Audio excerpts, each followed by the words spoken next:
I was lying in my bed at 2:15 in the morning when I heard my bedroom door open. I should have been asleep. My doctor had prescribed me sleeping pills months ago for my chronic insomnia, and everyone in the house knew I took them religiously at 9 o'clock every evening. By 10, I was supposed to be in such a deep sleep that a thunderstorm wouldn't wake me. But that night, like so many nights before, the pills hadn't worked. I was wide awake, staring at the ceiling, thinking about my late husband and how different my life had become in the 3 years since he'd passed. When that door creaked open, every instinct told me to stay perfectly still. Something in the way it opened, so slowly, so carefully, made my heart start racing. This wasn't my son checking on me. This wasn't innocent. I kept my eyes closed, controlled my breathing, and waited. If you're watching this video, please like and subscribe to the channel and tell me in the comments where you're listening to my story from. I need to share this because I know I'm not the only mother who has felt like a stranger in her own home. The footsteps were soft, deliberate. I could smell her perfume before I could hear her whisper. It was Jessica, my daughter-in-law. She'd been married to my son Marcus for 4 years, and I'd welcomed her into our family with open arms. I'd paid for their wedding, helped with the down payment on their first house, babysat their daughter Emma every weekend. I'd treated her like the daughter I never had. And now she was in my bedroom in the middle of the night, and she wasn't alone. I heard another set of footsteps, heavier, a man's steps. My heart was pounding so hard I was terrified they'd hear it. Through my barely open eyelids, I could see shadows moving in the darkness. Jessica moved closer to my bed, and I felt her presence right next to me. "Is she breathing?" a male voice whispered. It took me a moment to recognize it as my son Marcus, my own son. "Check her pulse," Jessica whispered back. I felt her cold fingers touch my wrist, and it took everything in me not to flinch. Good, she's out cold. Those pills really work. The casual way she said it made my blood run cold. I listened as they moved away from the bed toward my closet. I heard drawers opening, the sound of hangers scraping against the rod. "Where did she hide the jewelry box?" Jessica asked, her voice louder now that she thought I was unconscious. "It's not in the usual spot." I heard Marcus rustling through my things. "Look in the closet. She mentioned something about moving it after that break-in scare last month. That was true. There had been a burglary 2 houses down, and I'd relocated some of my valuable items, but I'd never told Marcus specifically where. He must have been watching me, noting my habits, planning this. The jewelry box they were looking for contained my mother's pearls, my grandmother's engagement ring, and the diamond bracelet my husband had given me on our 40th anniversary. The combined value was probably close to $60,000, but the sentimental value was immeasurable. These were pieces I'd planned to give to my granddaughter Emma when she turned 18. Family heirlooms that had been passed down for 3 generations. "We need those property documents too," Marcus said. I heard papers rustling. Her lawyer said she updated everything last month. Find that paperwork before she wakes up. My blood turned to ice. They weren't just here for jewelry. They were looking for my legal documents, my will, the property deeds. "If she catches us, just say you were checking on her," Jessica said. And I heard them both laugh quietly. It was a sound I'll never forget. That casual, conspiratorial laughter in my bedroom in the middle of the night. They thought this was funny. They thought I was some doddering old woman who could be manipulated and robbed in her sleep. I'd raised Marcus to be better than this. I'd taught him about integrity, about family loyalty, about respecting his elders. And here he was, in cahoots with his wife, planning to steal from his own mother. I wanted to sit up, turn on the light, and demand to know what they thought they were doing. But something stopped me. Some deeper instinct told me to wait, to see how far this went, to understand the full scope of what was happening in my own home. I heard the sound of my file cabinet opening. I kept it locked, but apparently Marcus had managed to get a key, or maybe he'd picked the lock. I heard file folders being pulled out, pages turning. "Take photos of everything," Jessica whispered. "We need copies of the property deed, the bank statements, everything." My lawyer said if we have documentation of her assets, it'll be easier to contest anything she tries to do. The flash of a phone camera lit up the room several times. They were photographing my private documents, my financial records, everything. This wasn't just theft. This was preparation for something much bigger. I realized with horrifying clarity that they were planning to challenge whatever arrangements I'd made. My lawyer, Thomas Chen, had indeed helped me update my will just 6 weeks ago. After much consideration, I'd decided to place the bulk of my estate in a trust for Emma with specific provisions that Marcus and Jessica couldn't access it until certain conditions were met. I'd also made arrangements to donate a significant portion to the children's hospital where my husband had volunteered for 20 years. It was my money, my choice, and I'd made these decisions carefully. But clearly, Marcus and Jessica had gotten wind of the changes and weren't happy.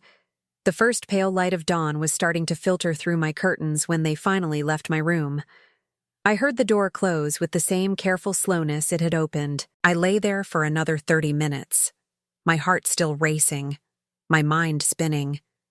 I couldn't believe what had just happened. My own son, creeping through my bedroom like a thief, plotting with his wife to undermine my legal arrangements and steal my possessions. When I was sure they were gone, I sat up slowly. My whole body was shaking. I looked around my room and could see the evidence of their search. Drawers weren't quite closed all the way. My closet door was slightly ajar when I knew I'd shut it completely before going to bed. The file cabinet lock had scratches around it where they'd worked to open it. They'd been careful, but not careful enough. I got out of bed and walked to my window. The sun was just starting to rise, painting the sky in shades of pink and orange. It was going to be a beautiful day, the kind of morning my husband David used to love. He'd always been an early riser, and we'd spent countless mornings sitting on the back porch with our coffee, watching the world wake up. He'd been gone for 3 years now, and I missed him more than words could express. If he were here, none of this would be happening.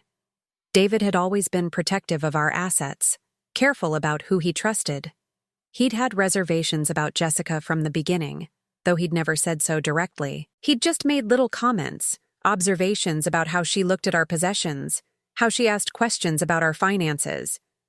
I'd dismissed his concerns as him being overprotective. I wished desperately that I'd listened. My husband David and I had built a good life together over 47 years of marriage. We'd met when we were both 23, young teachers at the same elementary school in a small town in Pennsylvania.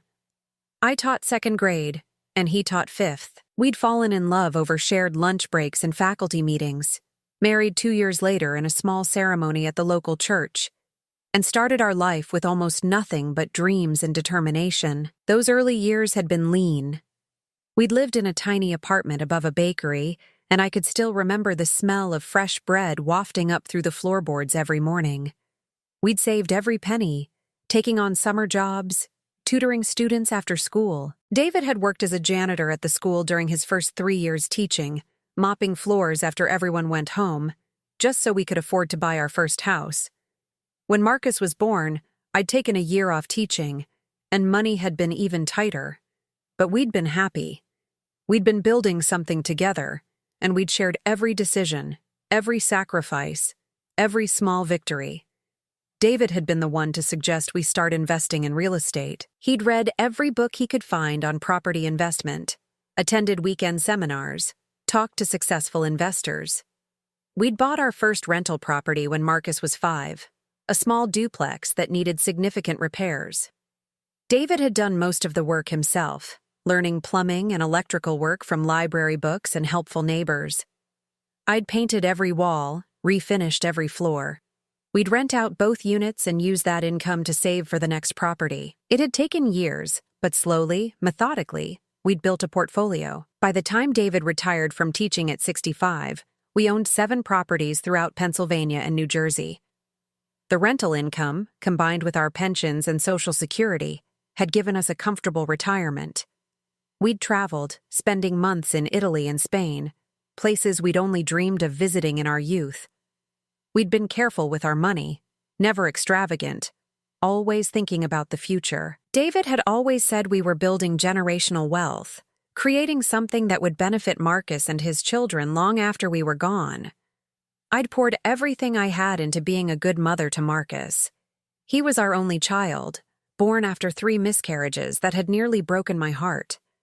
When he finally arrived, healthy and perfect, I'd felt like I'd been given a miracle. I'd devoted myself to him, attending every school event, coaching his little league team when no one else would volunteer, sitting up late helping with science projects and book reports. David and I had both worked full-time, but we'd always made Marcus our priority. We'd saved for his education from the day he was born, putting away small amounts every month.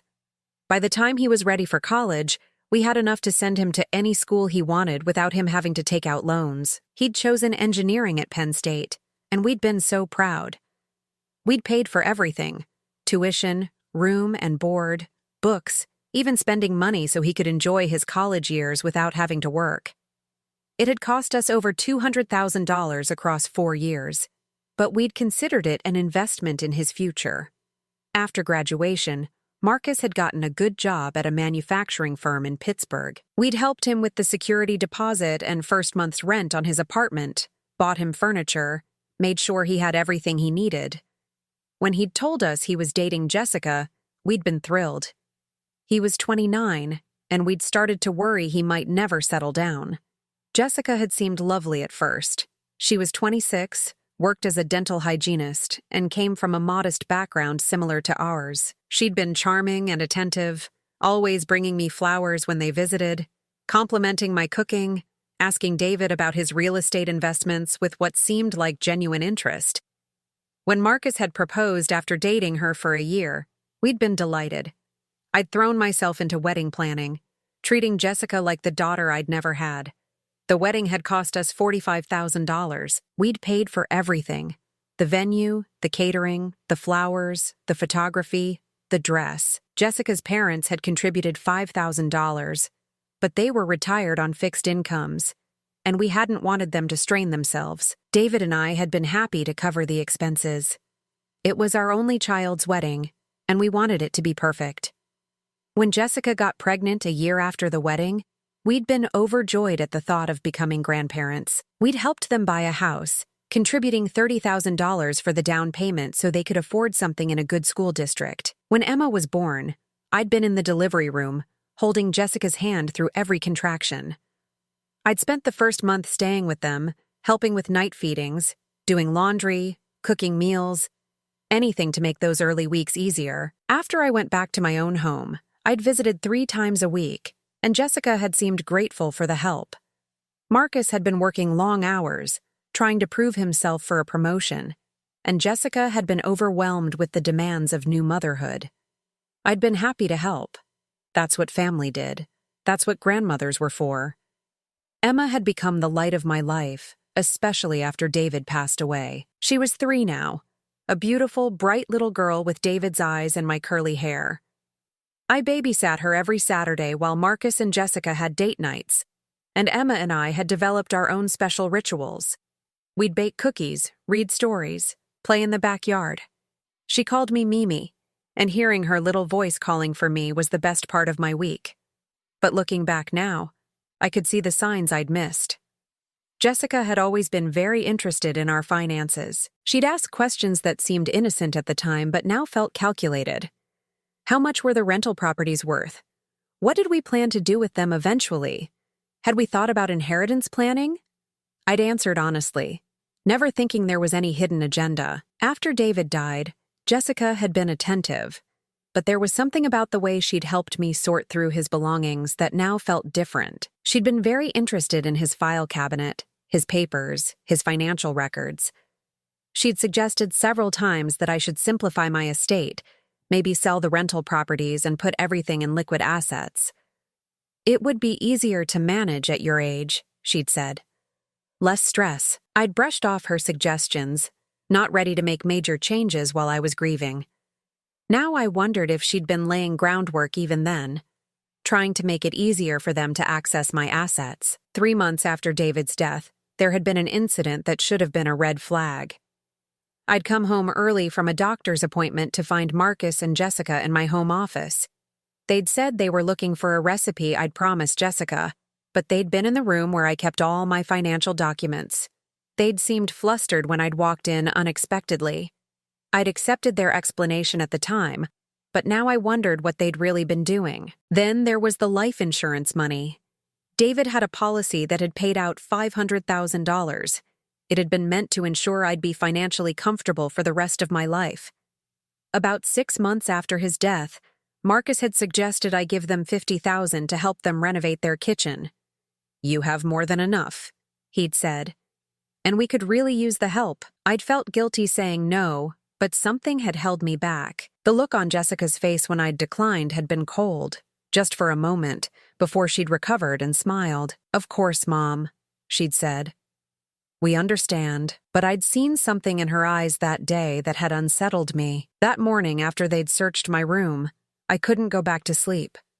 My mind was racing, trying to make sense of what I'd witnessed. At 7 o'clock, I heard movement downstairs. The smell of coffee drifted up from the kitchen. They were up, probably thinking I was still sound asleep from my medication.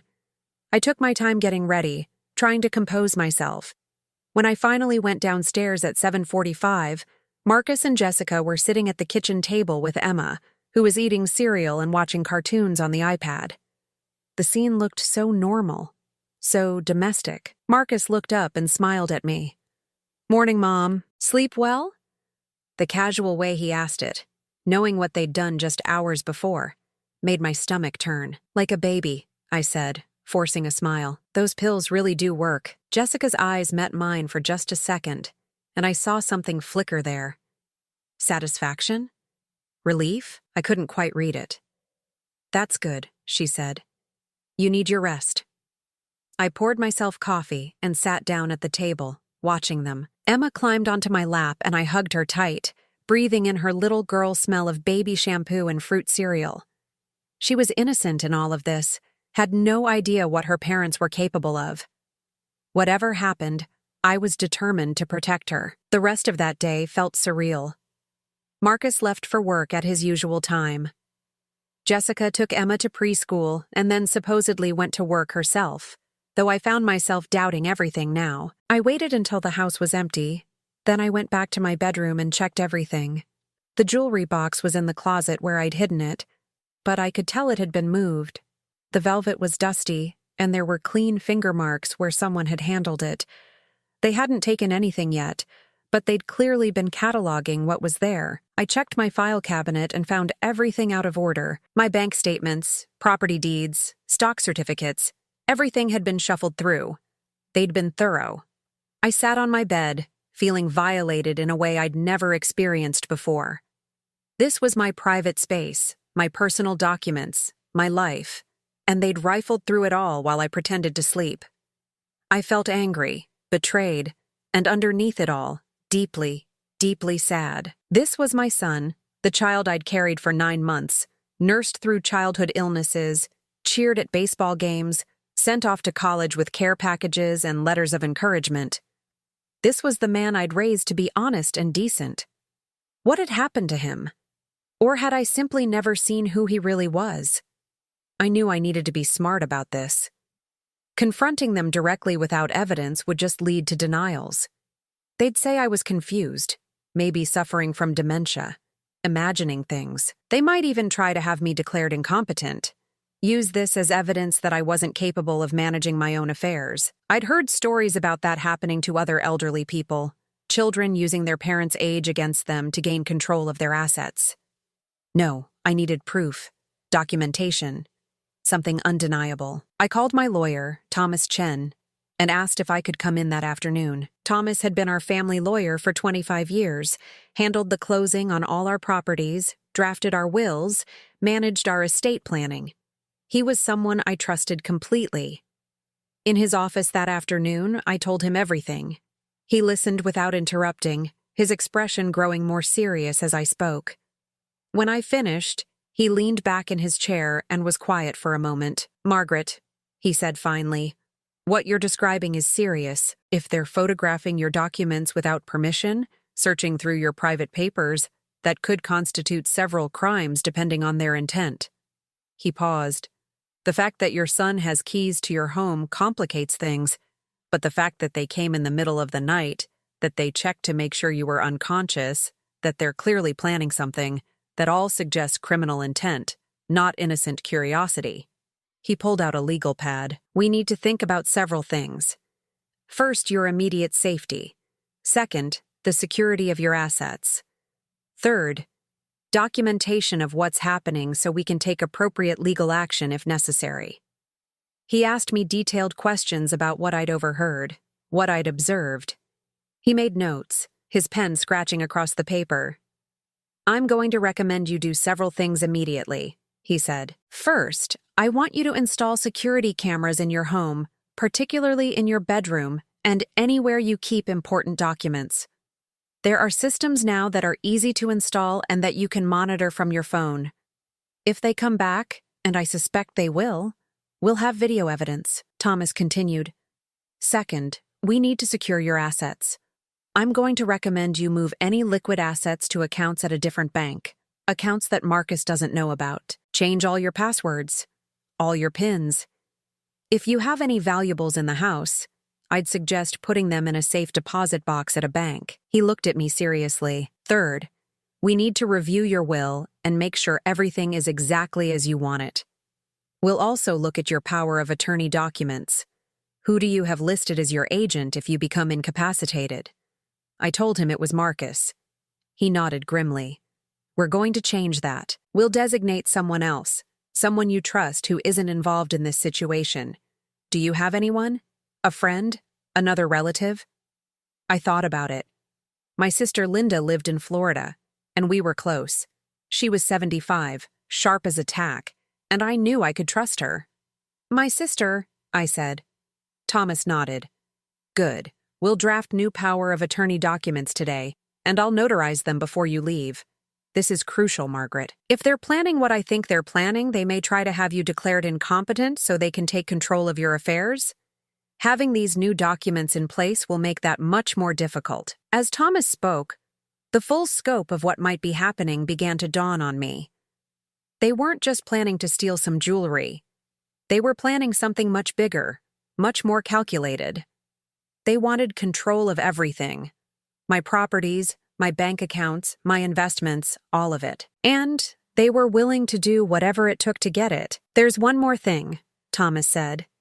We need to consider the possibility that they might try to harm you. I must have looked shocked because he held up his hand. I'm not saying they're planning violence, but if their goal is to access your estate, they might try to accelerate that process.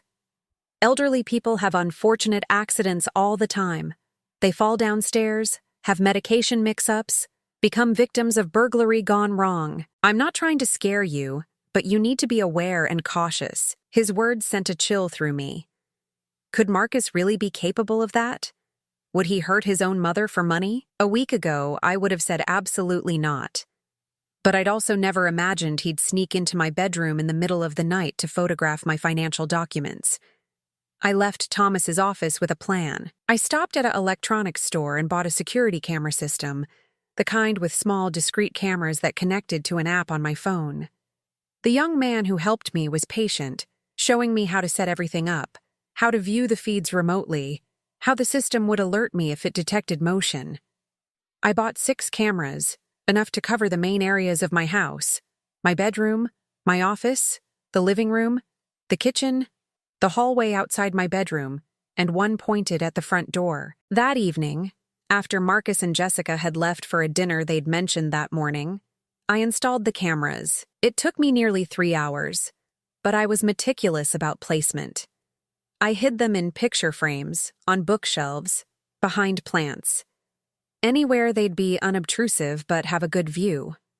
The one in my bedroom I placed inside a decorative clock on my dresser. It had a perfect view of my bed and the closet where I kept my valuables. When I was done, I tested each camera through my phone. The picture quality was excellent, clear even in low light. If they came back, I'd have evidence. I spent the next few days acting completely normal. I babysat Emma on Saturday as usual. We made chocolate chip cookies and played dress-up. I tried to enjoy these moments with her, pushing aside the knowledge of what her parents were doing. She was so innocent, so trusting. She had no idea that her father and mother were plotting against her grandmother. That Sunday, Marcus and Jessica came for dinner as they did most weeks. I made pot roast, David's favorite, with roasted potatoes and carrots. We sat around the dining room table, and they chatted about Marcus's work, Emma's preschool, their plans to redo their bathroom. Jessica complimented my cooking. Marcus asked how I was feeling, whether my insomnia was getting better. I told them the pills were working great, that I'd been sleeping through the night. I saw Jessica and Marcus exchange a quick glance. Good, I thought. Let them think their window of opportunity is still open. It was Tuesday night, 4 days after I'd installed the cameras, when they came back. I was lying in bed reading a book when my phone buzzed with a motion alert from the camera system. I opened the app and watched in real time as my front door opened. It was 11:32 at night. Through the camera pointed at the entryway, I watched Jessica and Marcus enter my house. They were dressed in dark clothes, and Marcus was carrying what looked like a small bag. My heart was pounding, but I forced myself to stay calm. I switched to the camera in the hallway and watched them creep toward my bedroom. They paused outside my door, and I could see Jessica put her ear against it, listening. Then slowly, carefully, Marcus opened the door. I switched to the bedroom camera and watched them enter. I was in bed, deliberately positioned with my back to the camera so they wouldn't see my face. I kept my breathing slow and steady, just as I had that first night. Through the phone screen, I watched Jessica approach the bed and check my pulse again. I felt her cold fingers on my wrist, even as I watched her do it on my phone. The surreal nature of the experience was disorienting. "She's out," Jessica whispered, her voice picked up clearly by the camera. "Let's be quick." Marcus went straight to my closet this time. He'd clearly remembered where the jewelry box was. I watched him remove it from the shelf and open it. He took out my mother's pearls, examining them in the dim light filtering through the window. "These are worth at least 15,000, he whispered. Jessica was at my file cabinet again. "We need the new will," she said. "Her lawyer won't give us a copy, and we need to know exactly what she changed." I watched her search through my files systematically. I'd actually removed the most important documents and put them in the safe deposit box Thomas had helped me set up. But there were copies of older documents still there. I watched Jessica find my old will, the one from before David died, and start photographing pages with her phone. "This one is from 5 years ago," she said.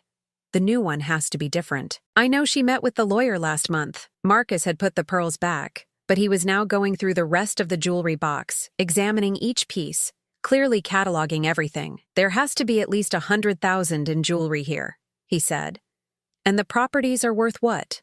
2 million? Jessica nodded. "Plus the life insurance money she still has, the savings accounts, the investment portfolios. Thomas Chen mentioned she has stock worth about 300,000. She paused. "We should be inheriting at least 3 million when she dies." The casual way she said it, "when she dies," made my blood run cold. "If she hasn't messed it up with this new will," Marcus said bitterly. "I don't know what got into her, meeting with the lawyer without telling me. We're her only family. Who else would she leave it to?" Jessica laughed softly. "She probably left half to that children's hospital your dad used to volunteer at. She's always going on about his legacy." There was mockery in her voice that made me furious. "We need to move faster," Jessica said. She'd moved onto my desk now, going through drawers. "What if she's changing things to cut us out? What if she's planning to leave most of it to charity or put it all in a trust we can't access?" Marcus made a frustrated sound. "She's 73 and healthy as a horse. She could live another 20 years. I can't wait that long, Jess. We have plans, opportunities now. My business partner needs an answer about the investment next month." So that was it. Marcus wanted to start some kind of business venture and needed capital. And apparently he'd decided the best source was his inheritance, even if it meant stealing from me while I was still alive. "There are ways," Jessica said quietly. I held my breath, watching the screen. "What do you mean?" Marcus asked. Jessica shrugged. "She's elderly. She takes multiple medications. She has insomnia, high blood pressure, early signs of osteoporosis. Accidents happen to people her age all the time. A fall, a medication error, even just declining health.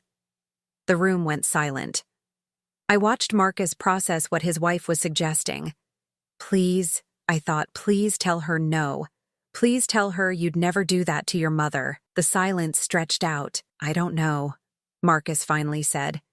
His voice was uncertain but not horrified, not outraged. He was actually considering it. Think about it, Jessica pressed.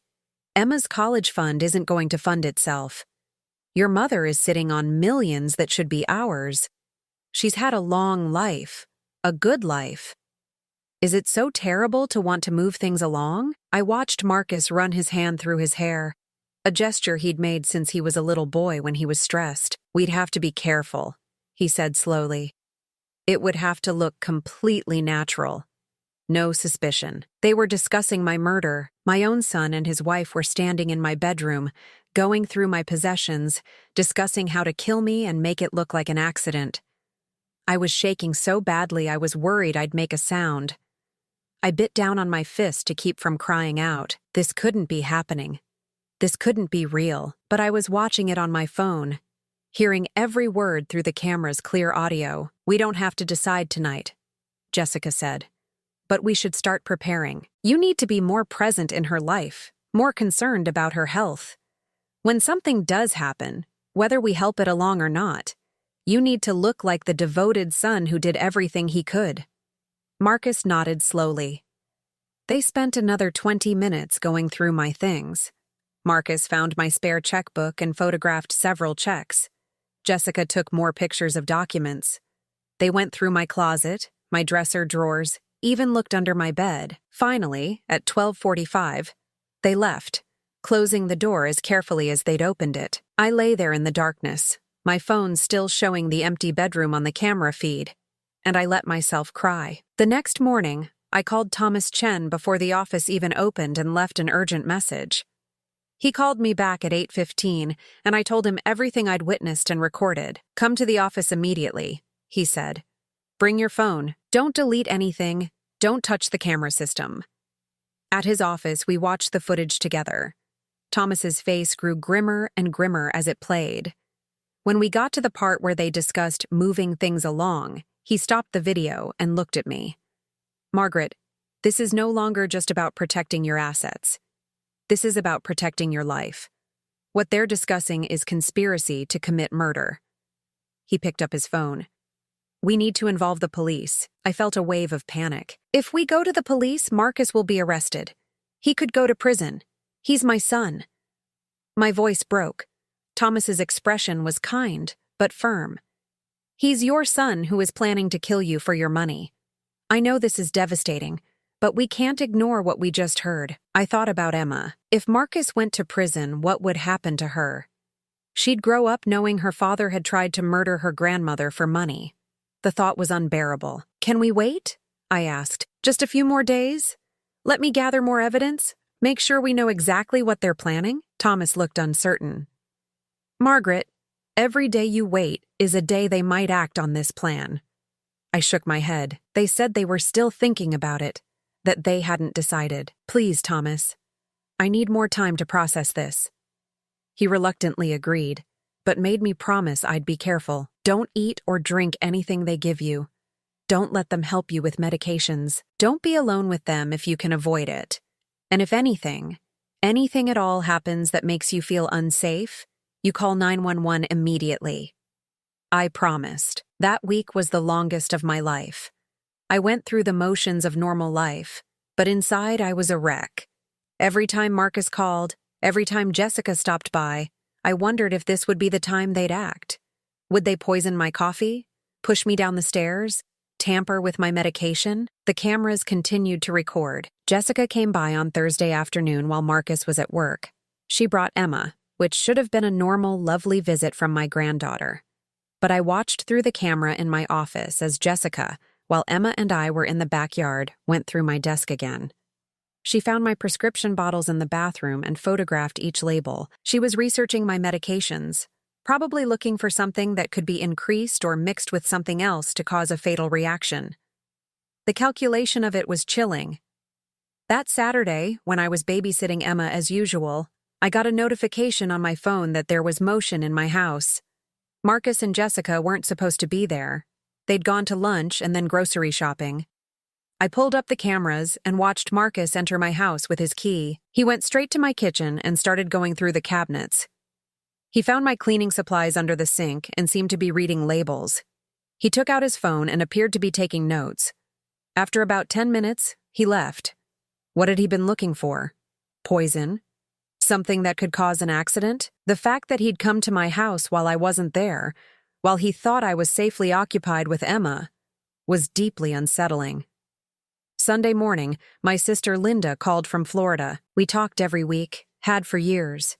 This time, without telling her everything, I asked her opinion on a hypothetical situation. Linda, if someone you loved, someone you'd trusted completely, betrayed you in the worst possible way, but confronting them would destroy other people you cared about, what would you do? There was a long pause. Maggie, she said, using my childhood nickname.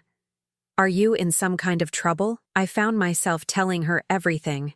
It poured out of me, all of it. The night I'd pretended to sleep, the cameras, the footage, the conversation about accelerating my death. She listened without interrupting.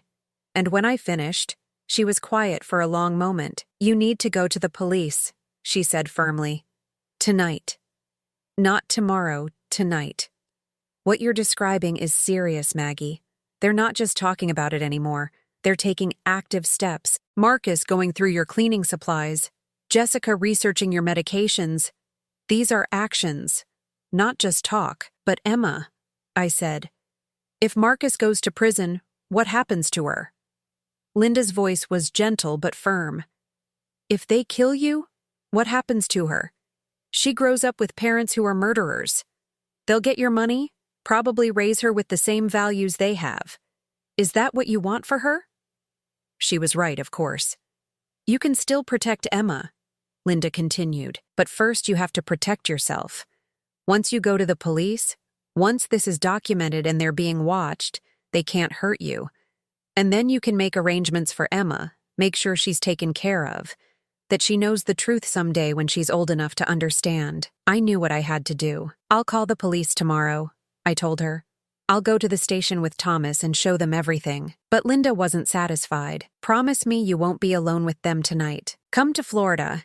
Get on a plane today. Come stay with me while this gets sorted out. I promised I'd be careful, that I'd sleep with my door locked, that I'd call 911 at the first sign of trouble. After we hung up, I sat in my living room, looking at the photos on my mantel. Marcus at 5 years old, gap-toothed and grinning in his Little League uniform. Marcus at 18, graduating high school, standing between David and me. Marcus at his wedding, looking so happy, so full of hope. Where had I gone wrong? How had the sweet boy in these pictures become a man who would plot his mother's murder? Monday morning, I was in Thomas's office by 9 o'clock. We'd arranged to meet with the detective at the police station at 10. I'd brought my phone with all the camera footage, my laptop with backups, everything. Thomas had prepared a written statement outlining everything that had happened. The detective, a woman in her 40s named Sarah Morrison, listened to my story and watched the footage with an increasingly serious expression. When the part played where Marcus and Jessica discussed moving things along, she stopped the video. Mrs. Patterson, this is clearly conspiracy to commit murder among other charges. We're going to need to act on this quickly. She asked me questions for another hour, taking detailed notes. She asked about my relationship with Marcus, about Jessica, about any history of financial problems or friction. I answered everything honestly. It was excruciating, laying out all the private details of our family dysfunction to a stranger. We're going to need to bring them in for questioning, Detective Morrison said. Given the nature of what's on these recordings, we have probable cause for arrest. We'll probably execute a search warrant on their home and vehicles as well, looking for any evidence of planning or research about methods. If they've been Googling things like how to cause an undetectable death or researching your medications, that will support the conspiracy charges. She looked at me with sympathy. I know this is your son, and I'm sorry you're going through this. but you did the right thing coming in. Based on what I'm hearing on these tapes, they were moving from planning to action. If you'd waited much longer, we might have been investigating your death instead of preventing it. Her words hit me like a physical blow. My death. They'd really been planning to kill me. Detective Morrison assured me that I'd be protected, that they'd have officers watching my house, that Marcus and Jessica wouldn't be able to come near me once they were arrested. She asked if I had somewhere I could stay for a few days while they moved forward with the case. I told her about Linda in Florida. That might be a good idea, she said. Just while we get through the initial arrest and processing. Things are going to get intense, and you'll be dealing with a lot of emotions. The arrests happened that evening. I wasn't there, had actually already boarded a plane to Florida, but Thomas called me with updates. Marcus had been arrested at his workplace, taken into custody in front of his colleagues. Jessica had been arrested at home. Emma had been at preschool at the time, thank God, and had been picked up by Jessica's mother, who'd been called by social services. Both Marcus and Jessica had been read their rights and were being held without bail given the severity of the charges and the risk they posed. A search of their home had turned up a notebook in Jessica's handwriting with various scenarios written out. Different ways an elderly person might die accidentally. How much of certain medications would constitute an overdose. Research about life insurance policies and inheritance laws. It was all there. A blueprint for my murder. They'd also found evidence that Marcus had been researching how to gain power of attorney over an elderly parent, how to have someone declared incompetent, and what the process was for contesting a will. They'd had backup plans, multiple approaches to getting control of my money. At Linda's house in Florida, I felt numb. I couldn't eat, could barely sleep. I kept thinking about Emma. She was 3 years old, and her whole world had just been destroyed. Her father was in jail, her mother was in jail, and it was because of me. Because I'd reported them. Logically, I knew I'd done the right thing. They'd been planning to kill me, but emotionally, I felt like I'd destroyed my own family. Linda took care of me those first few days, bringing me tea, sitting with me while I cried, letting me talk through everything over and over. You saved your own life, she reminded me. You did what you had to do. Marcus made his choices, Jessica made hers, and now they're facing the consequences. Thomas called every day with updates. Both Marcus and Jessica had been formally charged with conspiracy to commit murder, attempted burglary, identity theft for the photographing of my documents, and several other related charges.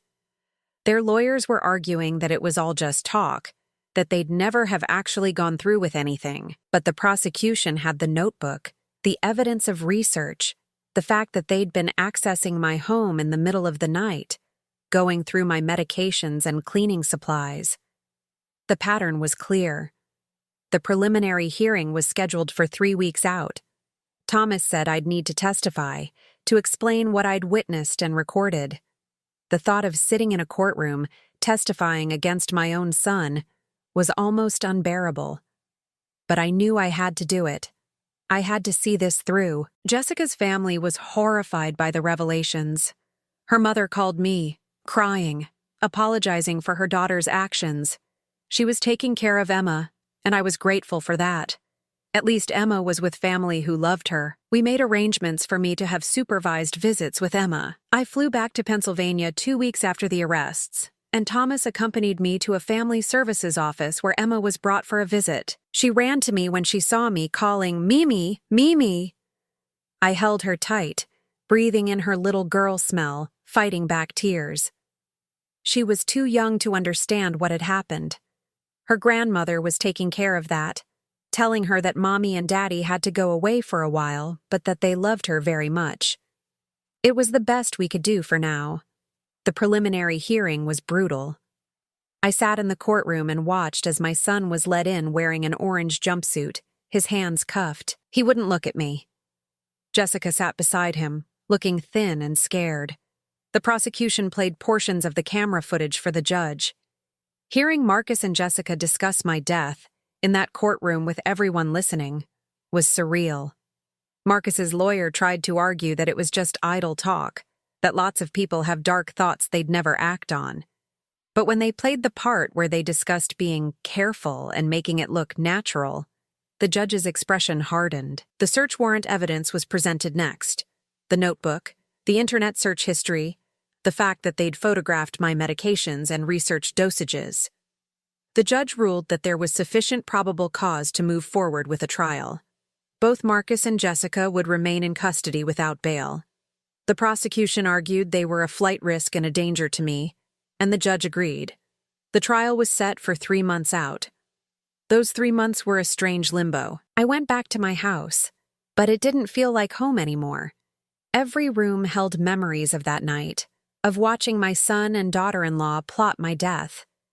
I started staying with Linda more, spending weeks at a time in Florida. I saw Emma regularly, and those visits were the only bright spots. She was resilient in the way children are, adapting to her new life with her grandmother.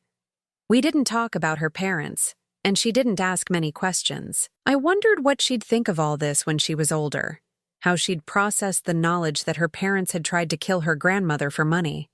The trial itself was a media circus. Local news picked up the story.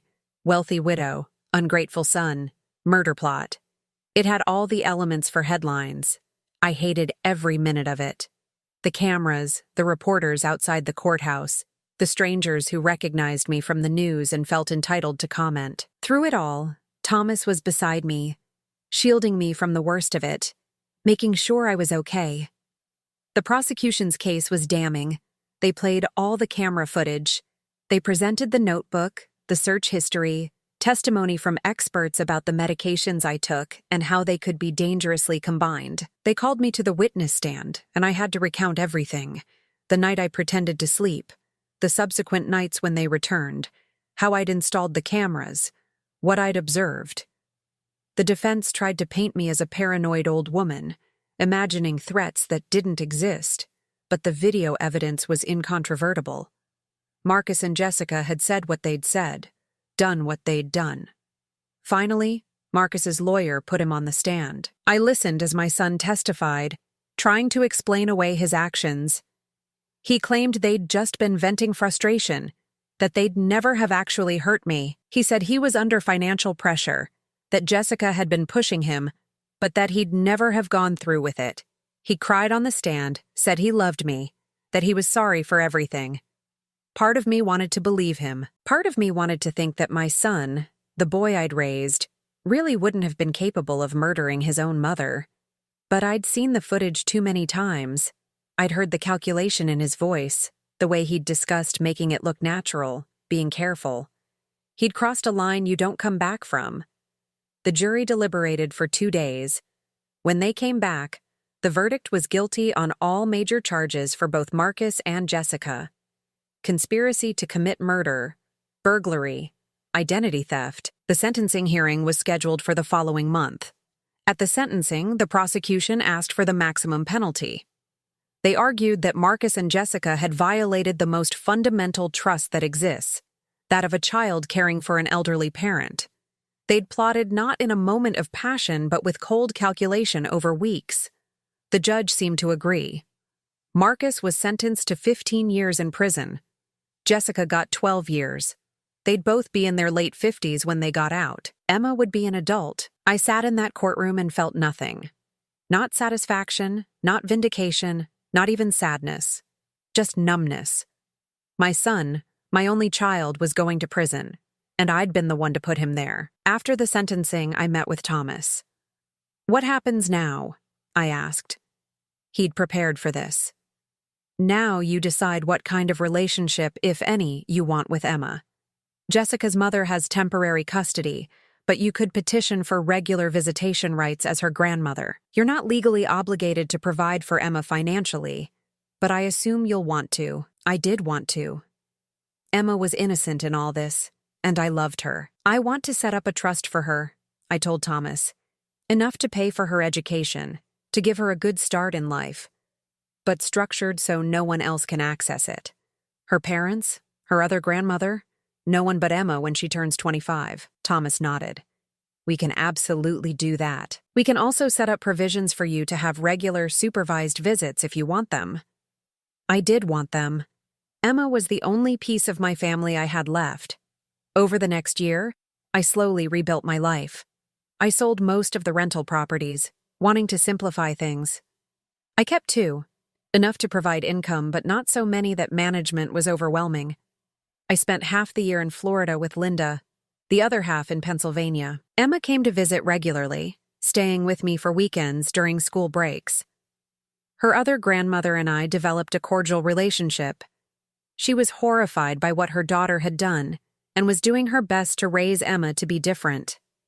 Emma asked about her parents sometimes, where they were, when she'd see them.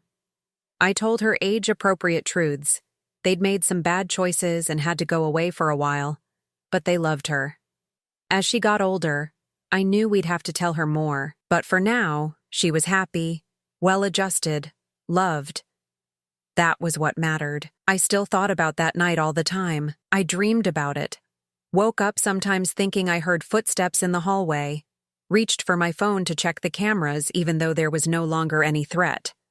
The psychological damage lingered long after the physical danger had passed. I started seeing a therapist, working through the trauma of what had happened. It helped, slowly. I was also getting to know Emma in a different way, as more than just her grandmother, but as one of her primary caregivers now. We had special routines, inside jokes.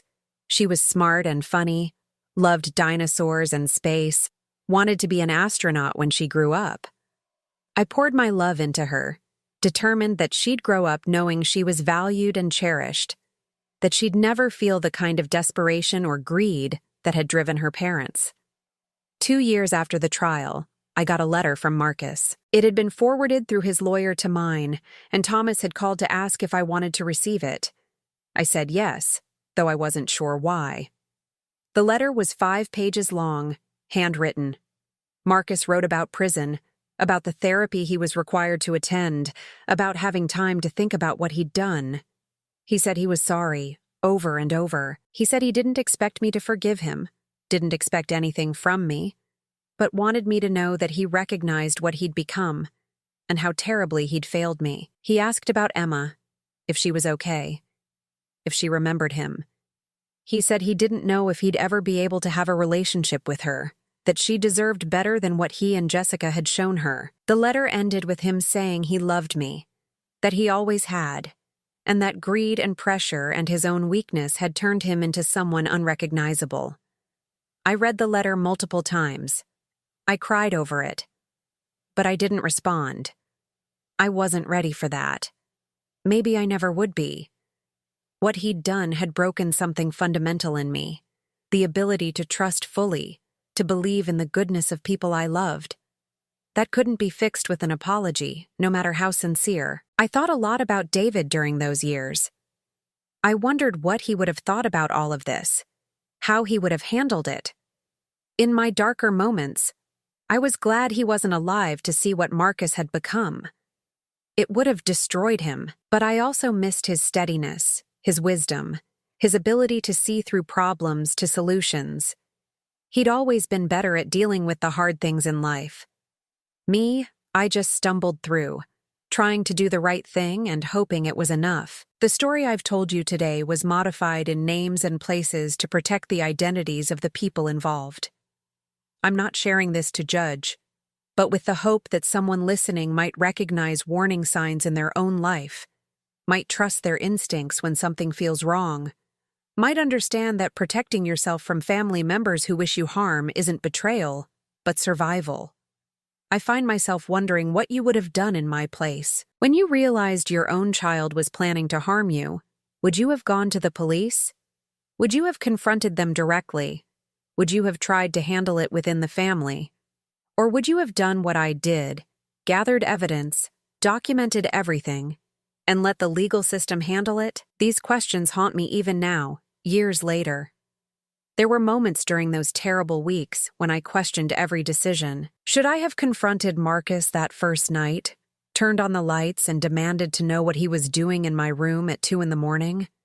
Should I have called him the next day and given him a chance to explain, to come clean, to stop before things went too far? Part of me wonders if a mother's intervention at that early stage might have changed the trajectory of everything that followed. But another part of me, the part that watched those videos over and over, knows that they were already too far gone. The planning, the calculation, the casual way they discussed my death, these weren't the actions of people who would have been swayed by a conversation. There's no perfect answer to how you handle betrayal of this magnitude. Every family is different, every situation unique. Some people might say I should have tried to handle it privately, that airing family business in court and in the media was unnecessary. But I ask those people, what is the private solution when someone is planning to kill you? What family meeting resolves conspiracy to commit murder? The truth is, once that line is crossed, once the people who are supposed to protect you become the people you need protection from, there are no easy answers. There are only hard choices, and you have to make the one that keeps you alive and holds people accountable for their actions. I chose legal consequences over private reconciliation because the crime they were planning wasn't a family matter. It was a criminal matter, and treating it as anything less would have been dishonest. But I believe strongly in this. We teach people how to treat us. When we allow ourselves to be victimized, even by people we love, we enable their worst behavior. I spent years making excuses for the small things. Jessica's inappropriate questions about money, Marcus's sense of entitlement, the subtle ways they both treated my resources as if they already belonged to them. Each time I let something slide, each time I told myself they didn't mean it that way, I was teaching them that I could be manipulated. I was showing them that I valued peace over boundaries, that I would tolerate disrespect to keep the family harmony intact. Looking back, I can see how every boundary I failed to enforce became permission for them to push further. It started with Jessica asking how much the rental properties were worth. Then it was Marcus suggesting I give them money for their kitchen renovation. Then it was Jessica commenting that I didn't really need such a big house at my age. Each step was small, seemingly insignificant. But together, they formed a pattern. They were testing me, seeing how much they could take, how much I would tolerate. And because I kept giving ground, they kept taking more territory. Sometimes the most loving thing we can do, both for ourselves and for them, is to set boundaries and enforce consequences. This sounds harsh. I know. We're taught that love means forgiveness, that family means loyalty, that mothers should sacrifice everything for their children. But what they don't tell you is that unconditional love doesn't mean unconditional tolerance of abuse. Loving someone doesn't mean letting them destroy you. Setting boundaries isn't cruel. It's healthy. It's necessary. And enforcing consequences when those boundaries are violated isn't revenge. It's teaching people that actions have results, that choices matter, that you can't hurt people without repercussions. If I had confronted Marcus and Jessica, offered them forgiveness, let them back into my life with just a warning, what would that have taught them? That plotting to murder your elderly mother is something you can apologize your way out of? That there's no real price for betrayal as long as you say you're sorry? That would have been a terrible lesson, not just for them, but for Emma too. Children learn from what they see. If Emma grew up watching her parents face no real consequences for their actions, what would that teach her about accountability, about justice, about the importance of treating people with respect? I wish I'd seen the warning signs earlier. Jessica's interest in our finances wasn't just innocent curiosity about her husband's family background. It was reconnaissance.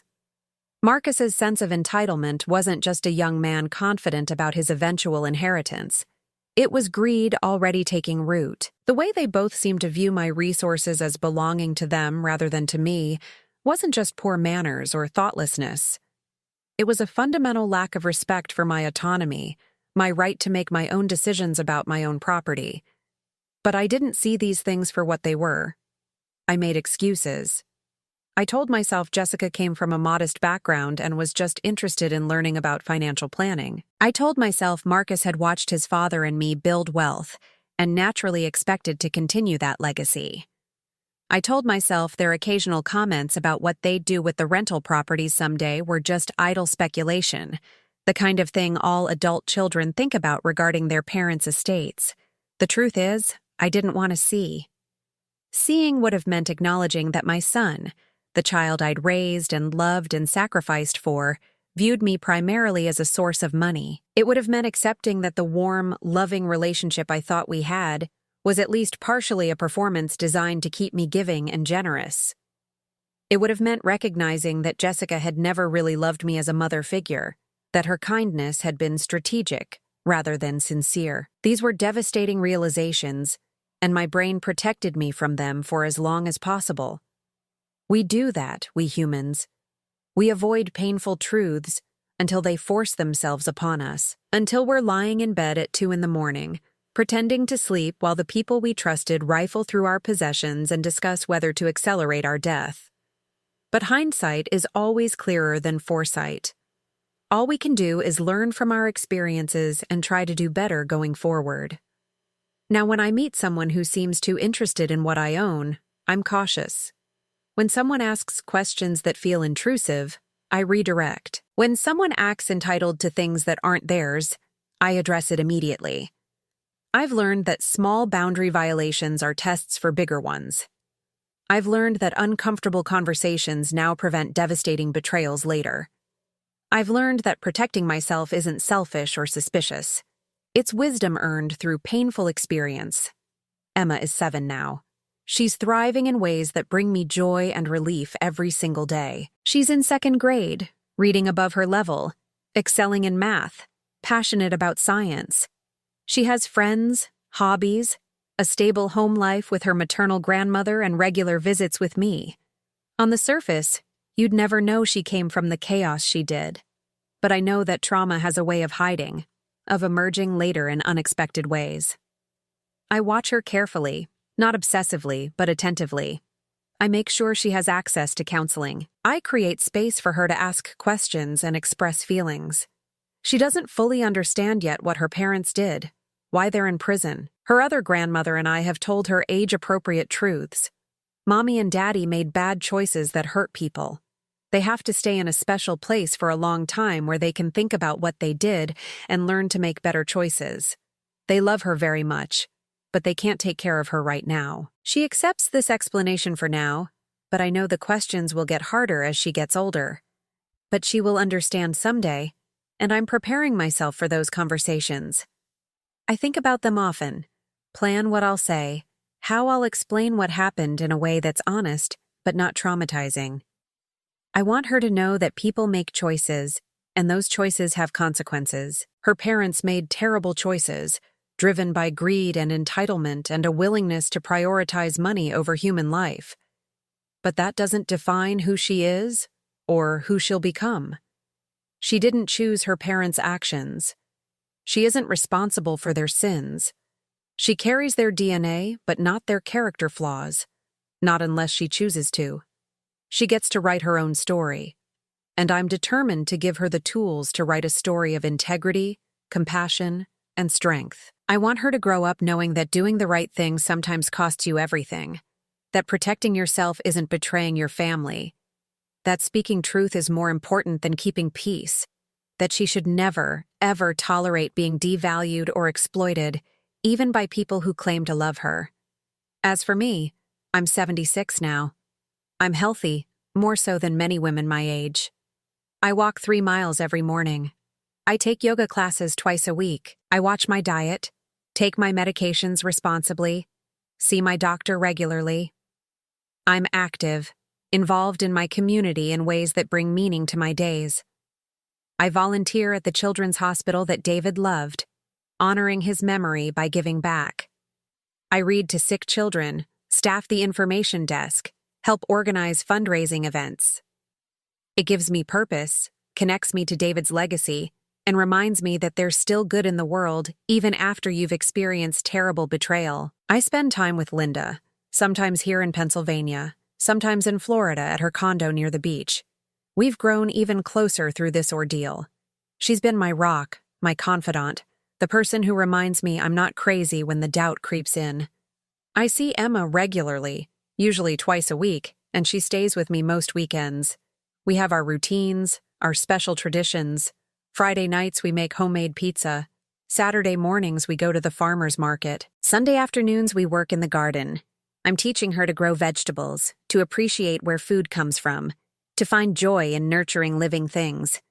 I spend time with friends I've made over the years, relationships that have deepened as I've learned to be more vulnerable, to share my story, to accept support. My life looks nothing like I thought it would at this age. I imagined growing old with David, our marriage stretching into our 80s, maybe even 90s. I imagined Sunday dinners with Marcus and his family, holidays around a big table, watching grandchildren grow up. I imagined being the matriarch of a loving, functional family, the kind of family David and I had worked so hard to build. Instead, I'm essentially raising my granddaughter while my son sits in prison for plotting to murder me. Life rarely goes according to plan, does it? We make our careful arrangements, invest in relationships, sacrifice and save and build, and then everything can shatter in an instant. One night of pretending to be asleep, and my entire understanding of my family changed forever. But I'm okay. Some days I'm more than okay. I survived. I protected myself. I made sure Emma is cared for. That's all any of us can do. Face each day, make the best decisions we can with the information we have, and keep moving forward. Some mornings I wake up and feel strong, grateful even, that I had the courage to act. Other days, I wake up and grieve for the family I thought I had, for the son I thought I'd raised, for the life I'd imagined living. Both feelings are valid. Both are part of healing. I want to know your opinion because every story can become a candle that lights the way for others. God always blesses us, and I'm certain that courage leads us to better days. The truth is powerful, and protecting ourselves isn't selfish, it's necessary. If my story helps even one person recognize that they're in danger, that the people they trust are capable of betrayal, then sharing all this pain will have been worth it. Meanwhile, on the final screen, I'm leaving you with two of the channel's favorite stories. I'm sure you'll be surprised. Thank you for listening, for being here, for allowing me to share my story. May you always trust your instincts, protect yourself fiercely, and remember that you deserve to be safe, even from those who should love you most.